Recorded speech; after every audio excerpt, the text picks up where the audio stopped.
கோவையில் ஜெம் அறக்கட்டளை சார்பில் பெண்களுக்கான மாரத்தான் போட்டிக்கான டி-ஷர்ட் மற்றும் பதக்கங்கள் அறிமுக நிகழ்ச்சி. கோவை மாநகர காவல் ஆணையாளர் திரு என். கண்ணன் டி-ஷர்ட் மற்றும் பதக்கங்களை அறிமுகப்படுத்தினர்.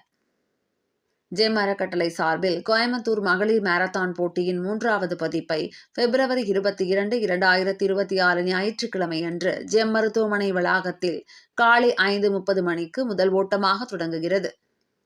இது தமிழ்நாடு தடகள சங்கத்தின் அங்கீகாரம் பெற்றது மற்றும் புற்றுநோயால் பாதிக்கப்பட்ட நோயாளிகளுக்கு இலவச சிகிச்சை அளிக்க இந்த போட்டி ஏற்பாடு செய்யப்பட்டுள்ளது. அதற்கான டி-ஷர்ட் வெளியீடு மற்றும் லோகோ அறிமுக நிகழ்ச்சி இன்று கோவை காவல் ஆணையர் அலுவலகத்தில் நடைபெற்றது. இதை கோவை மாநகர ஆணையாளர் திரு என். கண்ணன் வெளியிட்டார். ஜெம் மருத்துவமனை தலைவர் டாக்டர் சி. பழனிவேலு மற்றும் மருத்துவமனையின் செயல் அதிகாரி டாக்டர் பி. பிரவீன்ராஜ் ஆகியோர் கலந்து கொண்டனர்.